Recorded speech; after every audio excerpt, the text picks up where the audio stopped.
허환구의 라디오 오늘. 여러분 안녕하십니까, 허환구입니다. 서울시는 오는 23일 0시부터 5명 이상 사적 모임을 금지하는 집합금지 행정명령을 내린다고 밝혔습니다. 5명 이상은 모이지 말라는 강력한 조치를 취한 건데요. 연일 1000명대 확진자가 발생하고 있는 상황에서 어쩔 수 없이 취한 조치겠습니다.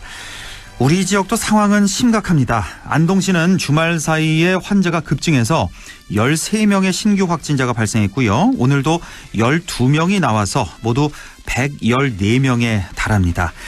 특히 지난 목요일 임청각 방음벽 철거 행사에 참석했던 안동 소방서장이 확진 판정을 받아서 함께 참석했던 이들을 긴장시켰는데요. 이철우 도지사, 임종식 교육감, 권영세 안동시장 모두 다행히 음성으로 판정됐습니다. 권영세 안동시장 오늘 긴급 호소문을 발표했죠. 내년 1월 3일까지 2주 동안을 자택 대피 기간으로 정했습니다. 무증상 감염자가 참 많습니다. 내가 확진자라는 생각으로 만남을 줄여야겠습니다. 12월 21일 월요일 라디오 오늘 광고 듣고 시작합니다.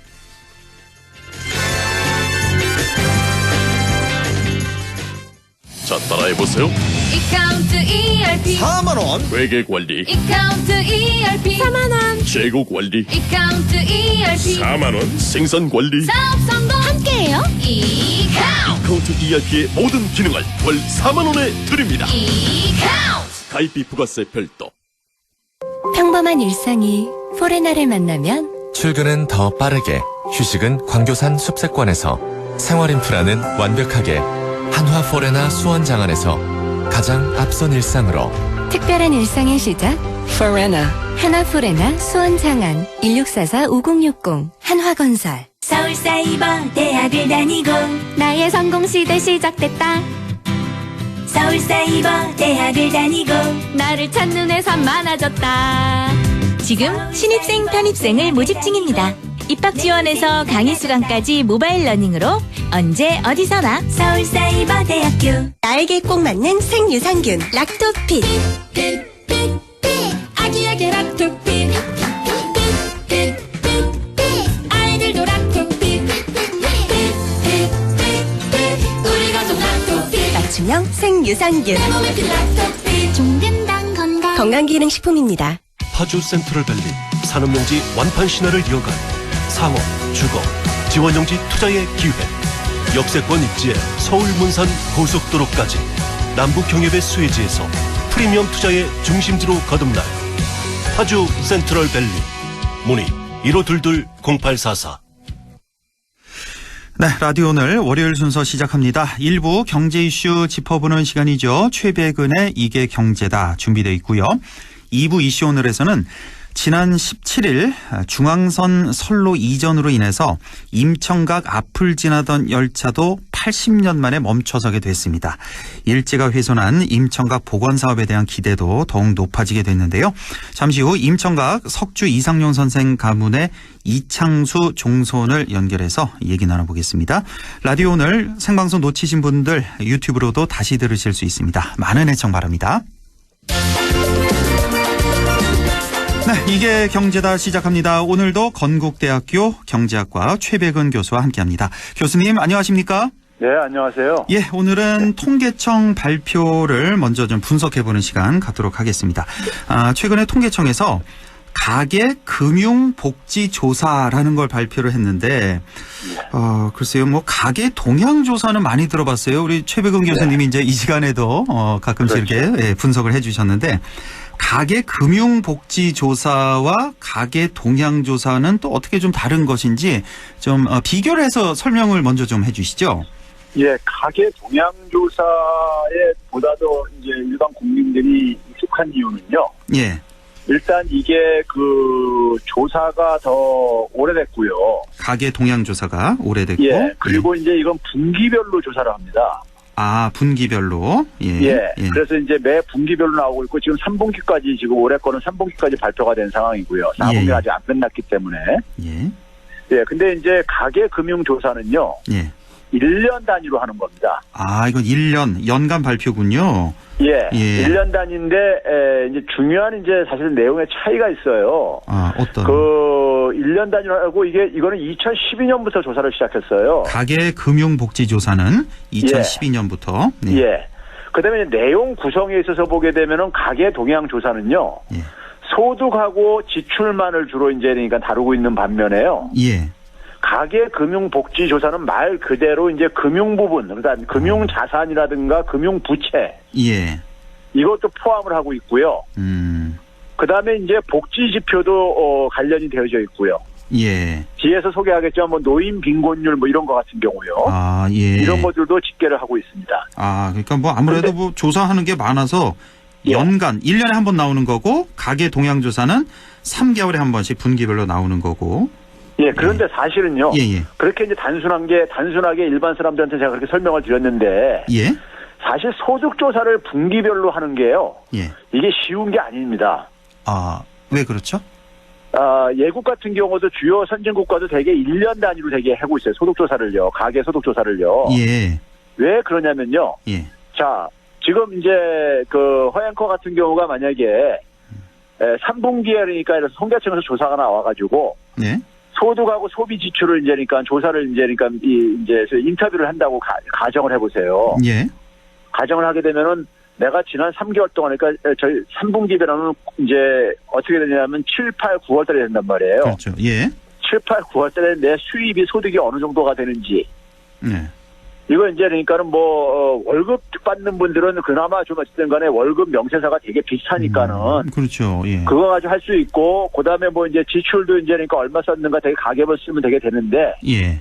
월급만 갖고 있는 저희 월급만 가지고 이제 그러니까 일정한 그러니까 정기적인 수입이 없는 사람들도 있잖아요. 그렇죠. 예. 근데 이분들한테 그러니까 3개월치를 그러니까 이거를 이거 다 기록해 놓지 않는 이상에는 아하. 이게 기억한다는 게 쉽지가 않습니다. 사실은요. 그렇죠. 그리고 또 계절적으로 또 일이 많은 분들도 있고. 그렇죠? 그렇죠. 그럼 예, 변동성이 좀 많으니까. 근데 우리가 1년 단위로 하게 되면요. 예. 1년에 한 번 누구나가 다 한 번 세금 신고를 하잖아요. 그렇죠. 예. 예, 세금 신고 만약에 기타 소득까지 있는 사람들은 그 다음에 이제 종합소득 신고까지 하게 되고요. 예. 그래서 어쨌든 간에 1년 단위로 되게 소득 파악은 되잖아요. 전체적인 소득 그렇죠. 파악이요. 예, 예. 그래서 연 단위로 하는 게 보다 더 효율적이라는 거죠. 아하. 효율적이고 더 정확할 수가 있겠네요. 그렇죠. 일단. 예. 또 하나 차이는 중요한 차이가 있는데요. 예. 중요한 차이가 있는데 뭐냐면은 가계 동향 조사는 지금도 여전히 통계청에서는요. 2인 가구 이상을 대상으로 한 걸 발표를 하고 있습니다. 아, 1인 가구는 포함을 안 시키는 거죠? 가계 동향 조사에서는? 1인 가구도 조사는 해요. 예, 예. 하는데 발표할 때는 대외적으로 발표할 때는 2인 가구 이상만 발표를 하는데요. 예. 왜 그러냐면은 이게 그러니까 조사가 오래됐다 그랬잖아요. 예. 예전에는 그러니까 1인 가구 비중이 적었었고 그렇죠. 예. 그리고 가계라고 한다면 되게 결혼한 부부를 중심으로 되게 이게 형성되는 거로 돼 있잖아요. 관습적으로요. 예, 예. 그러니까 1인 가구는 그러니까 과거에 이제 그러니까 우리가 외면을 했던 거예요. 특수한 경우다.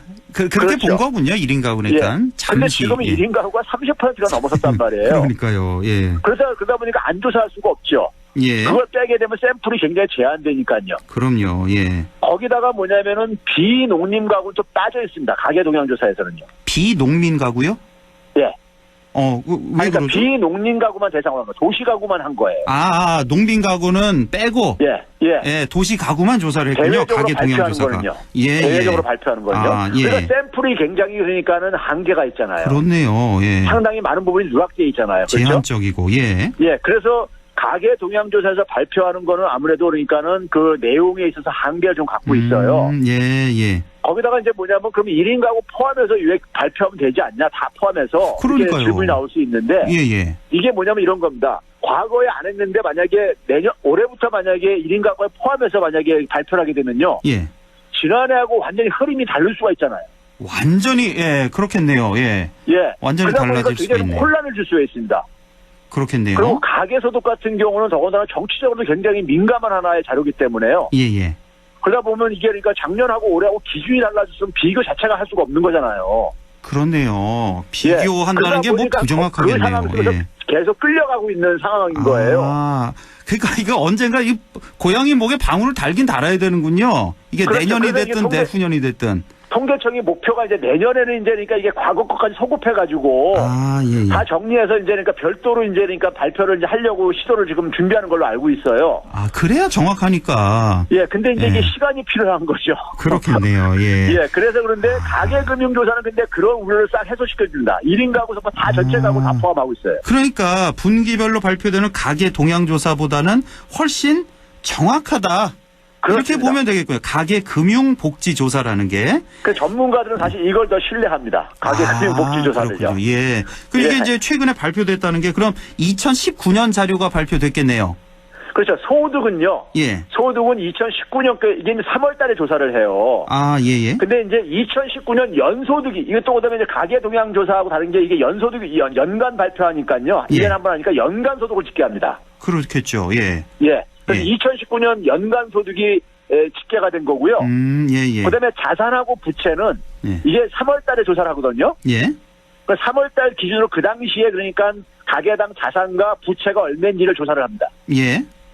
그러니까 2020년 3월 달 기준으로 자산과 부채인 거고요. 예, 소득은 뭐냐면 지난해 2019년에 예, 예. 상황인 겁니다. 알겠습니다. 그러니까 자산과 부채는 올해 2020년 3월 기준이고 예. 소득은 2019년 연간 기준인 거고. 자, 예. 그러면 가계금융복지조사 올해 발표한 이 조사 어떻게 나왔습니까? 굉장히 고무적으로 나온 게요. 그래요? 일단은 보게 되면은 물론 이제 그러니까 전체 지금 가계 소득 평균 증가율은 굉장히 낮아졌습니다. 증가율은 성장률이 낮아졌다. 낮아지다 보니까요. 예, 예. 한 1.6%뿐이 안 올랐어요. 예. 1년 동안에요. 예. 뭐 이게 아마 일반 서민들이 느끼는 저걸 겁니다. 체감하는 걸 겁니다. 그렇죠. 예. 그런데 하위 20%가요. 예. 4.6%나 올랐어요. 오, 많이 올랐네요. 한 거의 3배 정도. 3배 가깝게요. 예, 예. 반면에 상위 20%는 1.1%. 그러니까 평균보다 적게 올랐어요. 예. 중간층은 2.1%가 올랐기 때문에 예. 그러니까 상대적으로 그러니까는 저소득층일수록 높은 증가율을 이제 저소득층은 사실 조금만 올라도 변화율은 높을 수가 있어요. 그렇죠, 그렇죠. 예, 예. 그렇기 때문에 증가율 자체는 좀 높아야 됩니다. 그렇겠네요. 예. 예. 그게 하나 있고 바람직한 또 하나 거네요, 이제 바람직. 예. 또 하나 고무적인 것은요. 예. 연령별로 봤을 때 이제 되게 이제 우리나라 같은 경우 보면 노인 빈곤율이 굉장히 심각하잖아요. 그렇습니다. 65세 이상 가구들의 소득 증가율이 4.0% 나왔어요. 그래요. 예. 이것도 높게 나왔네요. 맞습니다. 예, 예. 그다음에 이제 뭐냐면 일자리에서는 임시직이나 일용직 일자리가 아무래도 상대적으로 어려우신 분들이 많이 종사할 가능성이 크잖아요. 그렇죠. 예. 여기도 3.9%. 예, 예. 그리고 특히 이제 고무적인 건 한부모 가구 있잖아요. 예, 예. 한부모 가구가 11.3%나 올랐습니다. 그래요? 왜 이렇게 예. 많이 올랐을까요? 뭐 이유가 이게 있을까요? 이제 결국 정부 지원이죠. 이전 소득, 정부 예. 지원 소득. 예. 뭐 그래가지고 우리가 흔히 말해서 소득 분배가요. 예. 굉장히 역대 최저로 나왔어요. 예. 근데 이제 이 소득 분배를 조심해서 해석을 해야 될게요. 예. 우리가 그래서 정부가 개입하기 전에 정부가 개입한다는 얘기는 뭐냐면은 세금이라든가 예. 아니면 그다음에 정부가 이전 소득이라든가 이런 걸 주기 전에 예. 자기가 시장에서 경제 활동을 해가지고 얻어낸 소득이 있을 게 아닙니까요? 순수한 자기 힘으로 얻는 소득. 예, 그걸 예. 이제 우리가 시장 소득이라고 하는데요. 시장 소득. 예. 예, 근데 그거는 계속해서 소득 불평등이 악화되고 있습니다. 이게 좀 뼈 아프네요. 예. 이게 예. 개선돼야 되는데.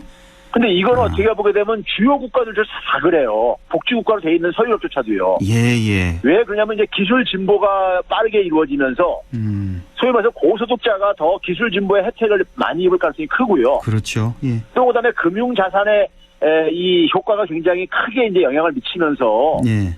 그러면서 그러니까는 그 자산이 많으신 분들이 그러니까 소득 증가율이 높을 가능성이 크고요. 예.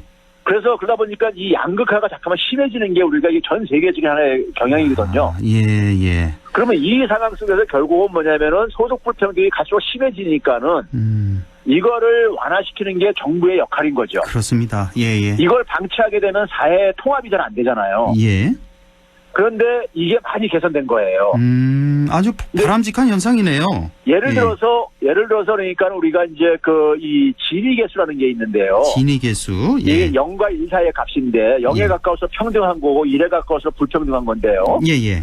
이걸로 이제 계산해 보면 박근혜 정부 때니까 2015년 16년에요. 예. 정부가 개입을 해서 소득 분배를 개선하는 게 한 12% 정도 그러니까는 개선을 시켰어요. 예, 예. 근데 지난해 같은 경우는 16% 개선으로 그래도 한 4%포인트가 더 확장이 된 겁니다. 그렇군요. 예. 꾸준히요? 예. 근데 이게 아직도 OECD 평균보다는 한참 미달합니다. 16%가 예, 그래도 OECD 아직 평균이 갈 길이 멀군요. 26%예요.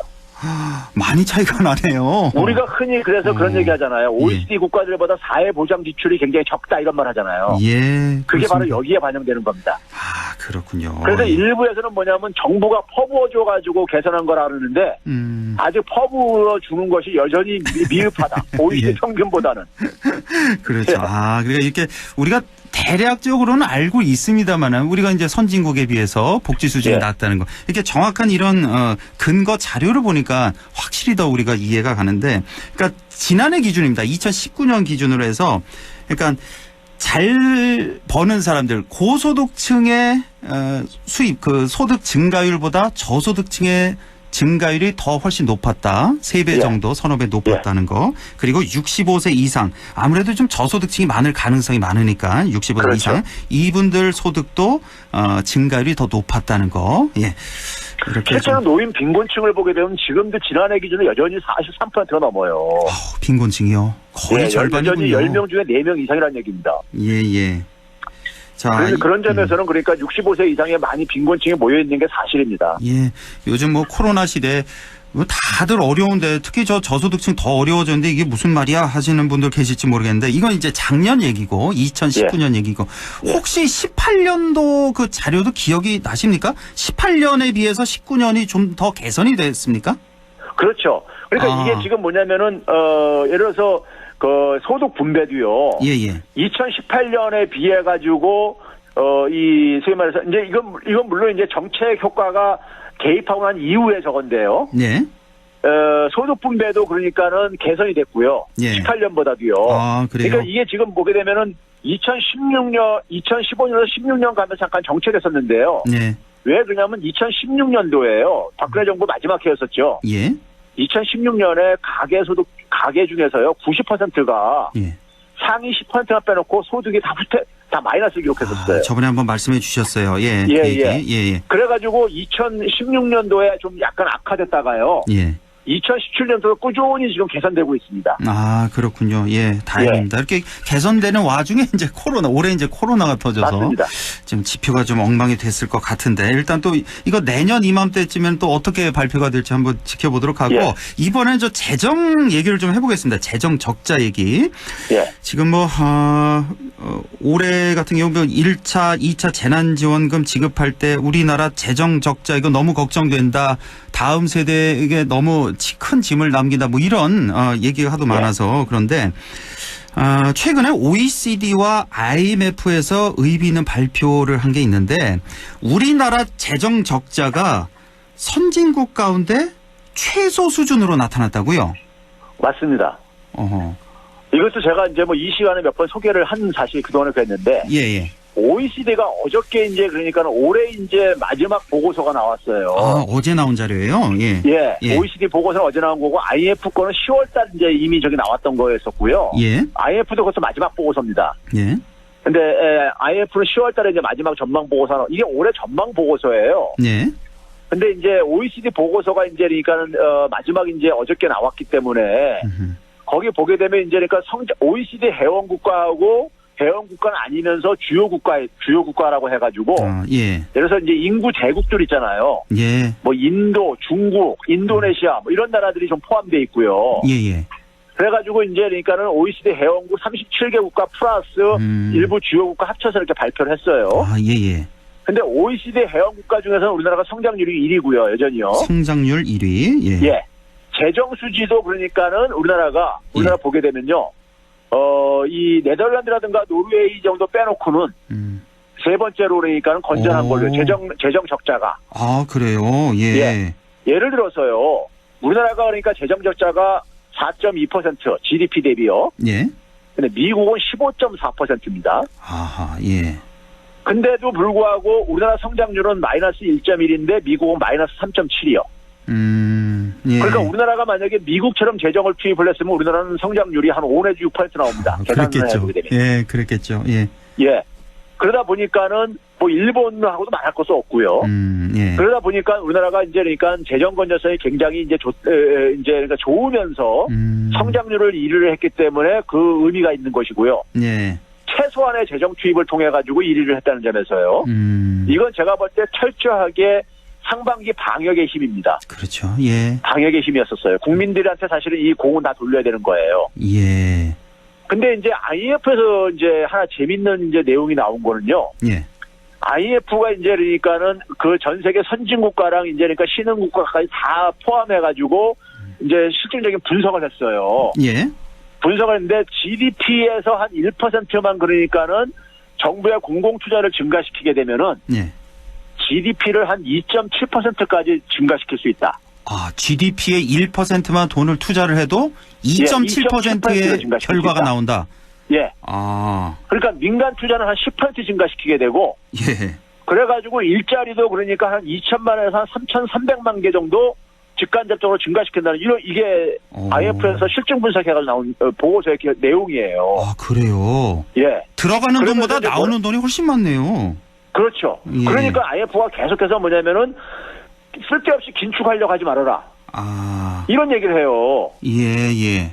긴축하는 게 오히려 더 바보 같은 짓이다 이 얘기를 하고 있어요. 특히나 지금 이 코로나 상황에서는 더더욱 그렇고요. 왜 그러냐면 긴축하게 되면 성장률이 마이너스 떨어지는데 예. 재정을 투입하게 되면 성장률이 그것보다 몇 배가 2.7배가 더 증가한다 이거예요. 아, 예, 예. 그럼 국가 채무라는 것은 제가 늘 얘기하듯이 GDP 대비 국가 채무의 비중이잖아요. 그러니까요. 예, 예. 그러니까 분모가 줄어들게 되면은 그러니까는 부채가 안 증가해도 그러니까 부채 비율은 증가하잖아요. 아, 그렇군요. 근데 분모가 2.7배가 더 증가하게 되면은 그 위에 부분이 그러니까 1% 더 증가한다 하더라도 국가 채무가 훨씬 더 남는 장사잖아요. 그렇네요. 그러니까 우리나라 같은 경우 예를 들어서 GDP가 지금 뭐 2,000조가 조금 안 되잖아요. 그러니까 2,000조라고 보고 계산하기 쉽게. 예. 그러니까 여기에 1% 그러니까 20조만 투입을 해도 그러니까 2.7 곱하니까 한 50조 정도가 54조가 나온다는 얘기잖아요. 돈이. 그렇죠. 아. 그러면 20조 채무가 증가하는 대신에 예. 소득이 54조가 증가하는 거잖아요. 그러니까 국가 채무 비율은 훨씬 더 좋아지겠네요. 떨어질 수 있는 오히려. 거잖아요. 예, 예. 그래서 제가 늘 얘기를 하는 겁니다. 그래서 늘 얘기하는 게, 예. 예? 우리는 그러니까 국민들이 생각할 때는 정부가 투입하면 빚만 내는 걸로 생각하는데, 예. 밑에 소득이 증가하는 그러니까. 것도 우리가, 예. 이게 IMF가 이게 그러니까 선진국가하고 신흥국가 다 포함해서 분석해서 나온 결과예요. 그러니까 우리가 재정을 투입하면 빚을 지면 국가 채무도 늘겠죠. 그만큼 늘지만 예. 그 분모에 있는 GDP가 같이 느니까 더 큰 그렇죠. 비율로 느니까 예. 국가 채무 비율은 오히려 개선이 될 수가 있는 거고. 그렇죠. 그러니까요. 그러니까 예. 민간 부분이 투자를 10% 증가시킨다는 얘기는 예. 그만큼 물건을 만들었을 때 팔아먹을 때가 생긴다는 얘기인 거예요. 그렇겠죠. 예, 예. 그러니까 기업한테도 좋은 거잖아요. 예, 그렇습니다. 예. 예. 그런데 우리가 이거를 그러니까 그러니까 IMF에서 뭐냐면 쓸데없이 긴축할 생각하지 말라고 이런 경고까지 하면서 예. 하는 이유가 쓸데없이 재정 건전성에 가다가 오히려 더 그러니까 악화된다 이런 얘기를 하는 것이고요. 예, 예. 우리가 주요 국가 발표한 성장률에서 중국이 유일하게 플러스가 나왔는데 1.8%로요. 예. 중국이 재정 적자가 얼마냐면 11.8%입니다. 재정 적자가 11.8%. 우리가 예, 아까 올해. 4.2%라 그랬죠. 예. 우리보다 훨씬 높네요. 한 3배 수준 가깝게. 가까운. 예, 예. 그리고 국가 채무 비율도 9.1%포인트나 증가해요, 올해요. 많이 증가했죠. 예, 예. 우리는 한 4%포인트 증가하거든요. 지금 한 43.9%라 그랬나요? 맞습니다. 국가 채무 올해 비율이. 말에 예. 전망하는 게 이렇게 되고 있습니다. 예, 예. 그러니까 중국은 그러니까 우리보다 한 4배 정도 많이 투입해서 성장률 1.8을 만든 거예요. 그렇네요. 예. 그럼 우리도 만약에 중국처럼 투입하면은 우리는 성장률 제가 계산하면 한 5, 내지 6% 나온다니까요. 아, 그러니까. 그런데 이런 사실관계를 다 알고 있지 않나요? 경제 관료들이라든지 뭐 정치인들 다 알지 않나요? 그러니까 우리가 IMF라든가 OECD는 그래도 국제적으로 공인된 기관이잖아요. 예, 예. 근데 이런 보고서가 나오는 것에 대해서 언론에서 별로 보도를 안 해요. 그러니까요. 그 보도 안 한다는 얘기는 그러니까는 제가 이거는 그러니까 우리가 이걸 거의 이걸 좀 이제 약간 좀 부정적인 생각을 가지고 유추를 해보면요. 예. 재정을 투입하게 되면 지금 경제가 좋아질 게 아닙니까요? 그렇겠죠. 예. 근데 이거를 그러니까 정파적으로 그러니까는 지금 현재 국가의 경제가 좋아지는 걸 원치 않는 사람들이 있는 거예요. 언론이라든지 정치권에. 그러니까 이게 왜 그러냐면 그래야지만 선거에 유리한 사람들, 예? 자기들이 권력을 짰는데 유리한 사람들. 예. 그러니까 사적인 이익을 위해 가지고 국가 경제라든가 국민을 그러니까는 네. 이렇게 방치해도 되는 것인가 저는 묻고 싶은 것이고요. 예. 언론이 더군다나 이렇게 보도하면 안 되죠. 만약에 IMF라든가 OECD에서 굉장히 나쁜 보도가 나왔으면 아마 도배를 했을 겁니다. 아마 우리나라 이 보수 언론들이요. 예. 아하. 그러니까 지금 최백운 교수님이 지적하신 그 의혹이 정말 사실이 아니길 바랍니다, 저는. 그렇죠. 굉장히 슬픈 일인 거예요. 어떻게 보면요. 이게 사실이라면요. 그러니까요. 예. 우리 국민이 다 잘 살고 우리 경제가 성장하고 이거를 모든 국민을 다 바라지 않습니까? 그런데 그렇죠. 그걸 바라지 않는 사람들이 있을 수 있다. 예. 정파적인 이유로 다음 정권을 쟁취하기 위해서 그게 사실이 아니기를 바라고. 자, 지금 보면은 국가 긴급 재난지원금 나오는 김에 지난 1차 때 한 대략 한 14조 정도, 2차 때 한 그 절반 한 7조 정도. 그리고 이번에 이제 3차 지원금 얘기하는 거 보니까 3조, 4조 이렇게 얘기를 하고 있대요. 3조요. 또 절반으로 줄어드는데 예. 지금 이런 교수님 말씀을 분석을 듣고 보니까 이거 지금 완전히 거꾸로 가고 있는 것 같은데요. 예, 오늘 있잖아요. 예. 미국에서 예. 5차 경기 부양책이 발표가 됐어요. 예. 그것도 이제 공화당하고 민주당이 서로가 시속 게임을 한참 하다가 예. 뒤늦게 이제 타협을 봤는데 예. 9,080억 달러로 이제 그러니까 합의를 봤어요. 9,080억 달러. 이게 예. 얼마입니까 그러면? 1조 달러. 여기다 곱하기 1,100원 하게 되면 이제 그러니까 우리나라 돈인 거거든요. 예. 그러니까 한 천조 원 정도 되겠네요. 예, 대략 그렇게 그냥 되죠. 대략 1,000조 원. 예. 예. 그런데 예. 이 중에요. 예. 개인들한테 1인당 그러니까 600달러씩 주는 게 포함되어 있습니다. 무조건 다. 예. 일부 초고소득자 빼고 그렇죠? 아닙니다. 다예요. 다예요, 다? 전 예, 국민? 다. 600달러씩? 예. 60만 원, 한 70만 원 우리 돈으로. 예. 예. 근데 이 돈을요. 예. 상반기 때 3월 달에 한 번 줬었어요. 그랬죠. 예. 그때 얼마 줬었냐면은 1,200달러 줬었어요. 그래요. 예. 그래 절반으로 줄어든 거잖아요. 예. 근데 이거 가지고 그러니까 불평 불만이 많이 나와요. 예. 그래서 일부에서는 뭐냐면은 better than nothing 이런 이제 자조적인 말까지 영어로 표현 죄송한데 예. 아무것도 안 주는 것보다 그래도 항상 낫다고 하면 그렇죠. 자조적인 표현까지 나오는데요. 예. 나오는데 문제는 뭐냐면은 이번에 경기 부양 규모가요. 미국 GDP의 4.3%에 해당됩니다. 그렇게 많습니까? GDP의 4.3%를 한 번에 풀어요, 부양을? 예. 그리고 예. 이번에 그러니까는 이 600달러씩 주는 규모가요. 예. 미국 인구가 한 3억 한 3천만 명 좀 넘거든요. 예. 근데 이게 한 219조 원대요, 우리나라 돈으로요. 예. 예? 근데 우리나라 1차 지원금 14조 3천억 원이요. 예. GDP 대비 0.7%예요. 그러니까요. 예. 그러면은 자 지금 우리가 홍남기 부총리나 김상조 실장이 예. 전체한테 주는 건 공정성과 효율성에 맞지가 않나 이런 얘기하거든요. 예. 근데 미국 정치인들은 그럼 이거 몰라가지고 이렇게 현금을 두 번이나 이렇게 나눠주냐고요. 몰라서 그런 게 아니죠. 예. 이 사람들이 이걸 모르겠냐고요. 그렇겠죠? 예. 그러면은 더군다나 얘네들은 현금으로 지원을 해줘요. 그렇습니까? 그래가지고 이게 현금을 지원해주면 상류층은 이게 그대로 저축을 해버립니다. 그렇죠. 돈이 안 돌고. 예. 예. 근데 우리는 뭐냐면 소멸성 지역화표를 줬잖아요. 예, 무조건 다 쓰게 쓸 수 하는. 없게 쓰지 않으면 안 되겠잖아요. 그렇죠. 예. 그래서 굉장히 해외에서도 창조적인 해법이라고 칭찬까지 받았었어요. 예, 그렇습니다. 근데 그런 방식을 우리는 했는데도 불구하고 예. 이거를 그러니까 우리가 미국보다 훨씬 더 효율적인 방법을 하는 거예요. 어떻게 보면요. 그렇군요. 예. 근데 미국 이 공정성, 효율성 얘기하려면요. 미국한테 먼저 얘기를 해야 돼. 미국에서 경제학 공부하고 오신 분들이 예. 예? 미국 사람들이 지금 공정성과 효율성을 해치는 짓을 하고 앉아 있는 거잖아요, 지금요.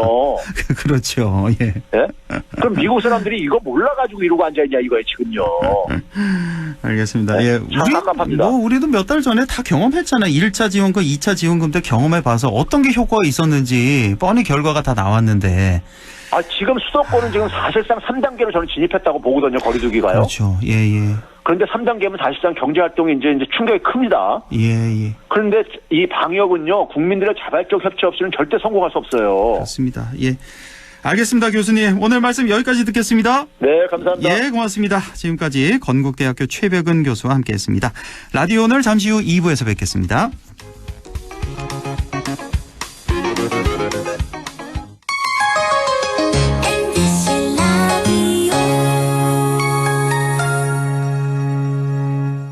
할인점보다 더 실속 있고 편의점보다 더 편리하게 살 수 있는 곳, 시장보다 더 정이 넘치고 백화점보다 더 품격 있는 곳, 이런 곳이 없을까요? 네, 우리 동네 우리 할인점 홈마트가 있습니다.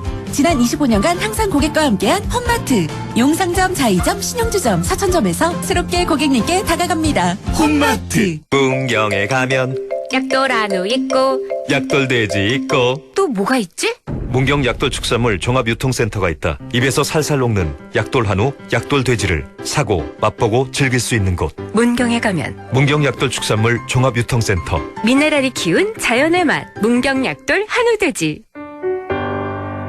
확진자를 간호했다는 이유로 빈집에서 자가격리를 한 간호사. 코로나 의심 증상만으로 최종 면접의 기회를 포기한 취준생. 생업을 걱정하기보단 완치 후 백신 개발을 위해 혈장을 기증한 부부. 확진의 기로에서 확신으로 스스로를 멈춰준 사람들. 고맙습니다. 당신의 확신이 수많은 확진을 멈췄습니다. 공익광고협의회.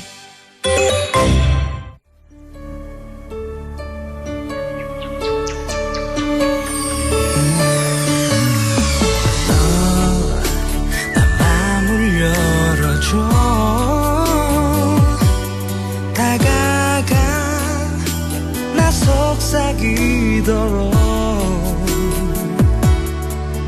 언제나 내 생각으로 행복해야 해요.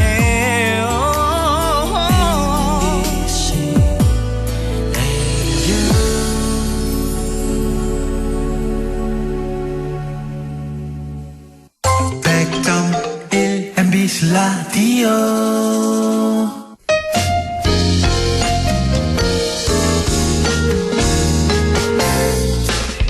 지금 여러분께서는 안동 MBC 시사정보 프로그램 허환구의 라디오 오늘을 듣고 계십니다. 저는 사생결담 강재입니다.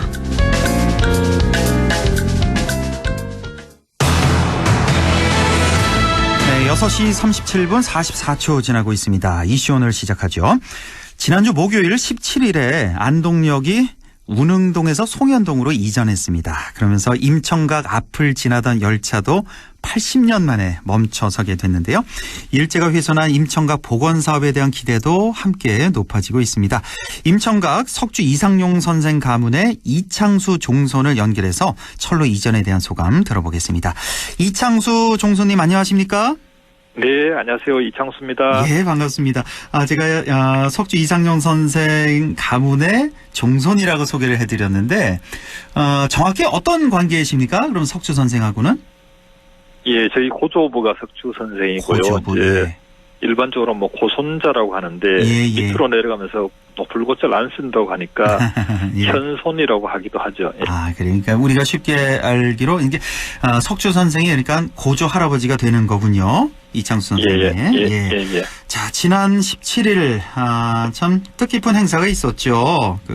그 중앙선 철로가 옮겨지면서 그 앞에 있던 방음벽 답답했잖아요. 방음벽 철거 작업, 철거 행사를 하셨는데 그날 행사 얘기 좀 해주세요. 어떻게 진행됐는지. 그날은 관에서 하는 행사가 아니고 국무령 이상용 기념사업회 차원에서 회원들 후원금으로 임청각 앞 기차 종단 행사를 열었습니다. 네. 그런데 코로나19로 엄중한 시기라서 오신 분들께 따뜻한 차 한 잔도 못 드려서 송구스럽다는 양해를 구하면서도 안타깝기도 했고요. 예, 예. 그다음에 뜻있는 많은 분들이 참석해 주셔서 고맙기도 했습니다. 그러니까요. 이 행사장에 뭐 도지사 비롯해서 뭐 교육감, 시장까지 다 참석했는데 하필은 거기 또 확진자가 나와서 뉴스가 됐는데 우리 선생님은 괜찮으세요? 검사 받아보셨어요? 저는 내일 갈 예정입니다. 아, 내일 가시고요. 예.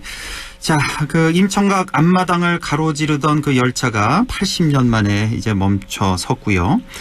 그 방음벽을 철거하는 그 퍼포먼스 아주 인상적이었는데 그 퍼포먼스를 하시면서 참 감회가 새로우셨을 것 같은데 어떤 생각이 드셨어요? 만감이 교차했습니다. 그렇죠. 그 망치에는 예. 친일 청산의 의미도 있었고요. 이제 임청각도 진한 독립의 날이 다가오고 있다는 생각도 들었고요. 네. 또 우리나라 철도가 금강산과 백두산을 거쳐 유럽까지 연결되어 세계로 뻗어가는 우리나라 발전의 염원도 있었습니다. 그러니까요. 참 별의별 생각이 다 드셨을 것 같습니다. 예. 그 망치질을 하면서 비로소 이제 친일을 청산하는구나 이런 생각까지 드신 거군요. 그러니까. 그렇습니다. 아이고, 예. 이 임청각에 머물러 보신 분들 아시겠지만 일제가 물러간 이후에서부터 바로 지난주 수요일까지만 해도 그 지나가는 열차의 소음과 진동을 고스란히 이제 느낄 수밖에 없었는데 참 그 신경을 거스리는 때도 적지 않았을 것 같아요. 어땠습니까 그동안? 다른 집 기와는 보통 회색이나 청색에 가깝잖아요. 예. 그런데 우리 집 기와는 색가루에 붉게 물들어 있었지요. 또 기차가 지나가는 동안에는 대화가 늘 단절되었고 철거덕 소리가 끝날 때까지 서로 멀뚱히 보고만 있어야 했습니다.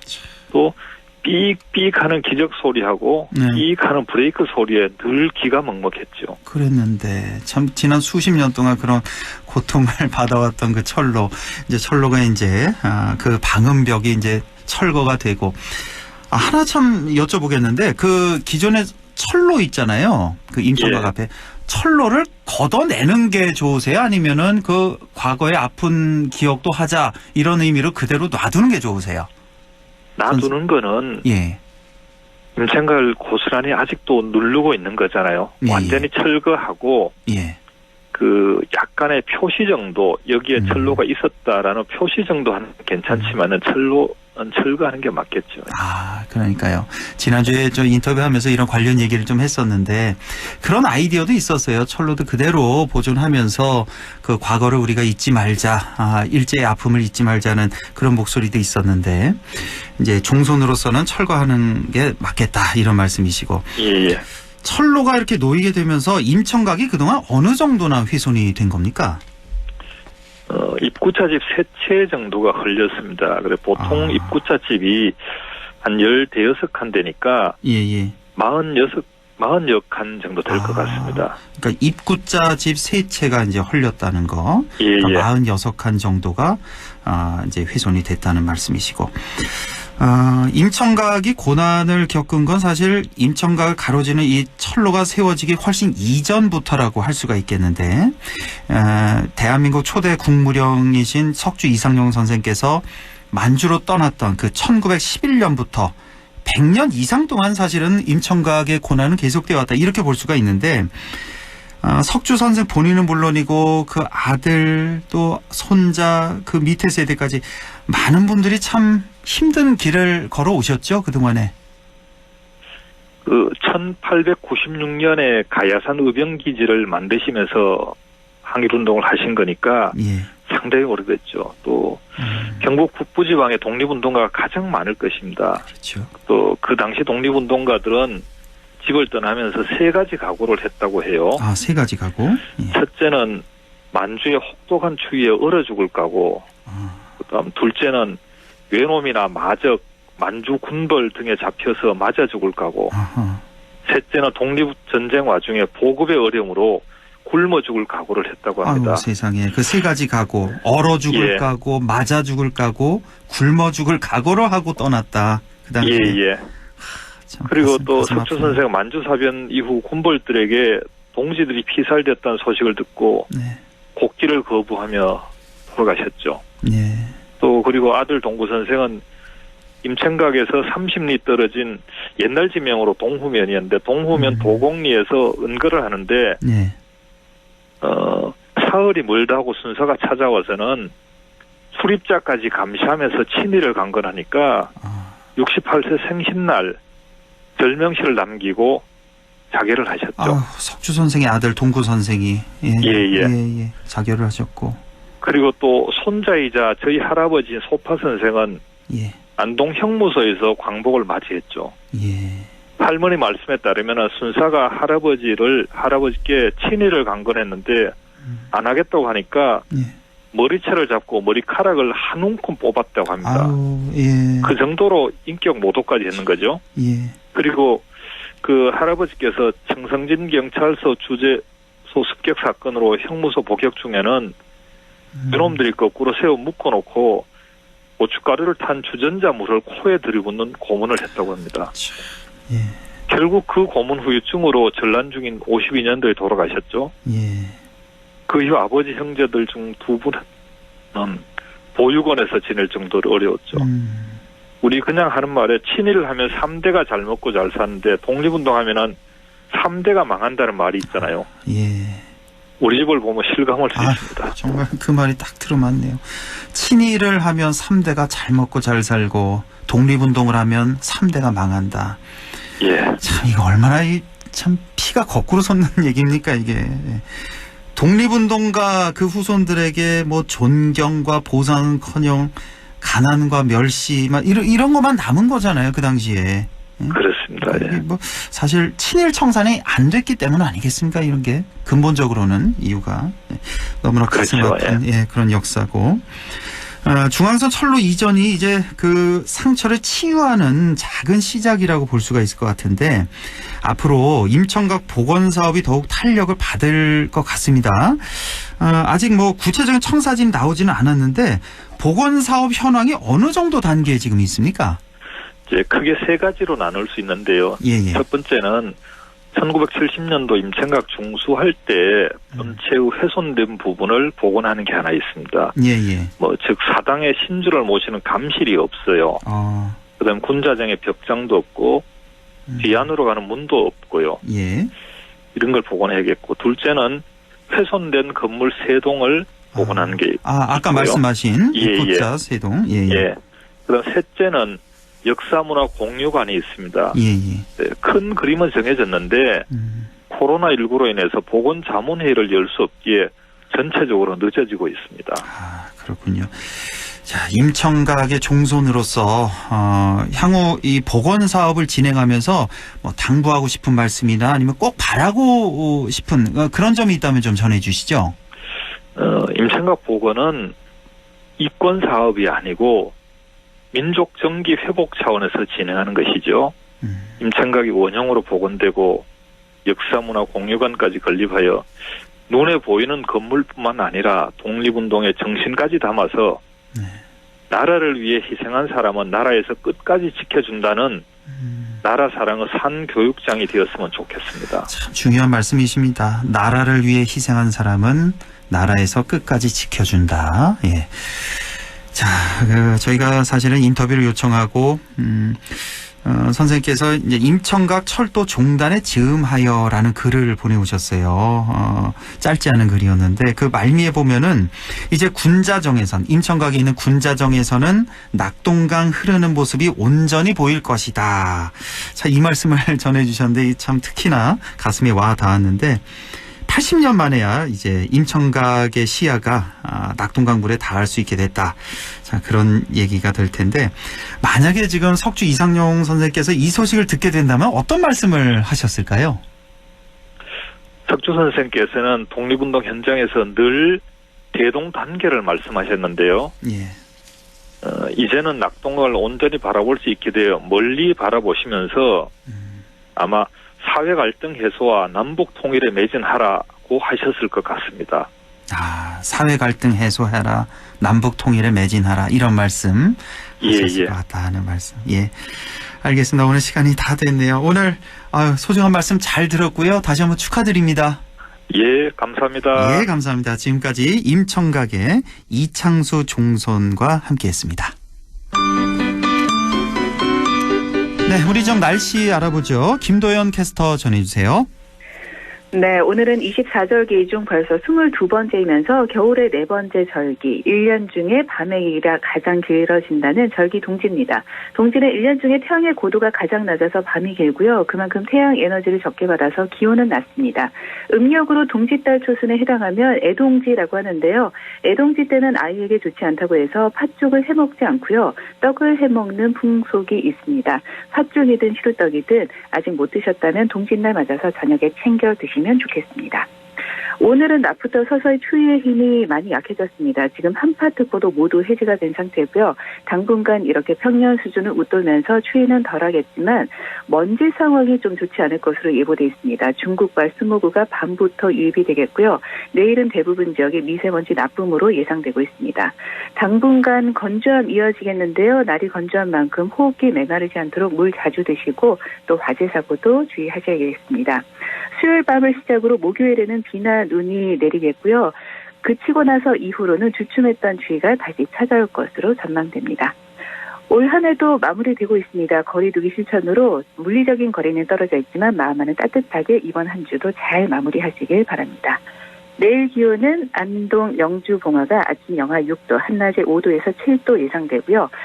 상주가 아침 영하 3도, 한낮에 6도, 예천, 문경이 아침 영하 5도, 한낮 7도, 의성과 청송은 아침 영하 8도, 한낮에 8도 예상됩니다. 그리고 영양은 아침 7도, 영하 7도, 한낮은 5도 나와 있습니다. 영양 현재 기온은 어제 이 시간보다 2도 높은 3도, 체감온도는 0도, 습도는 51%입니다. 날씨였습니다.